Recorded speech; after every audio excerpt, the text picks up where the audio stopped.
Alrighty, it's a new week, a new day, and a new chapter in the book of Genesis, chapter 39. And you remember we started with Joseph, then the last chapter we veered off into the sons of Judah. Now we're back with Joseph. And just by way of remembrance, Joseph was Jacob's favorite son. His brothers hated him for it, wanted to kill him, but decided to sell him into slavery. And the Ishmaelites, I think it was, bought him, takes him down into Egypt, sells him to a man named Potiphar, who's his captain of the guard of Pharaoh. So he's a pretty big deal. And that's where we're at here.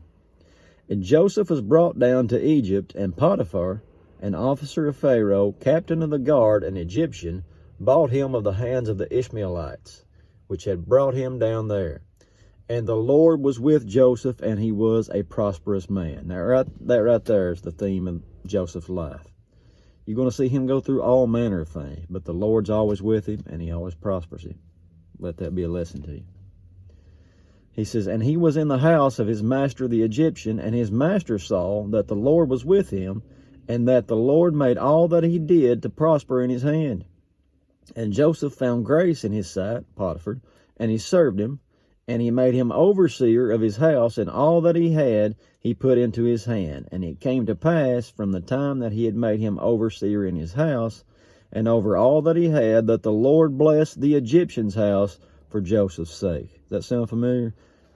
Joseph's daddy Jacob, that was the same story when he was with Laban. You remember his uncle was a shyster. But he saw that God was blessing him because of Jacob. Same way this Potiphar sees that he's getting blessed by God because of Joseph. And he says, and the blessing of the Lord was upon all that he had in the house and in the field. And he left all that he had in Joseph's hand, and he knew not aught that he had, save the bread which he did eat. And Joseph was a goodly person and well favored. And it came to pass, here's kind of the little conflict coming up here, one of many for Joseph. And it came to pass after these things that his master's wife cast her eyes upon Joseph, and she said, lie with me. But he refused and said unto his master's wife, behold, my master wotteth not what is with me in the house, and he's committed all that he has to my hand. There is none greater in this house than I. Neither has he kept back anything from me but you, because you are his wife. How then can I do this great wickedness and sin against God? Now, he goes higher than Potiphar. He knows that if he was to do that, he would be sinning against Potiphar, who's been good to him. But he sees it as a sin against God. He's not going to partake in this wickedness. And it came to pass, as she spake to Joseph day by day, that he hearkened not unto her to lie with her, or to be with her. And it came to pass about this time that Joseph went into the house to do his business. I don't know if he had to use the bathroom or he had actual business.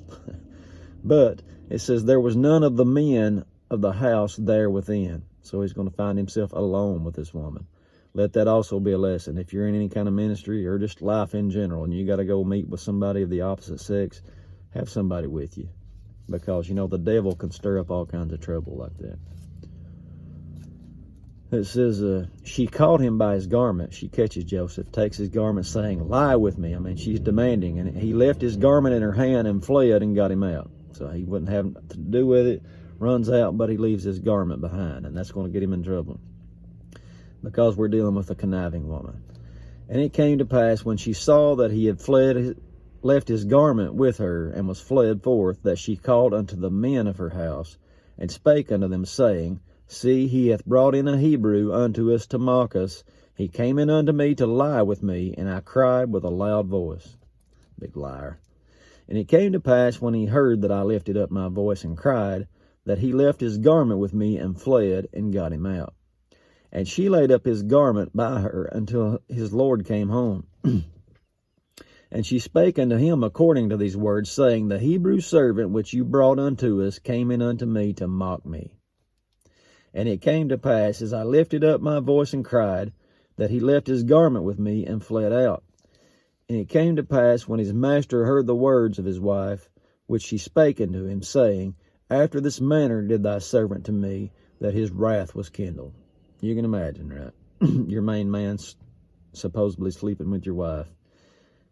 And, you know, he's certainly mad about that, but he's probably mad because he's got a good thing going. You know, he's getting blessed because of Joseph. Now he's got to do something about it. And it says, and Joseph's master took him and put him into the prison, a place where the king's prisoners were bound. And he was there in the prison. Watch this. But the Lord was with Joseph and showed him mercy. Amen. Gave him favor in the sight of the keeper of the prison. Remember I said he was prosperous? Now he's getting favor. He's prosperous and favored. Highly favored. And it says, the keeper of the prison committed to Joseph's hand all the prisoners that were in the prison, and whatsoever they did there, he was the doer of it. The keeper of the prison looked not to anything that was under his hand, because the Lord was with him, and that which he did, the Lord made to prosper. The Lord's good like that, isn't he? And that's it for chapter 39. I hope that you'll show back up with us tomorrow, and we'll continue with the story of Joseph in chapter 40. God bless every one of you.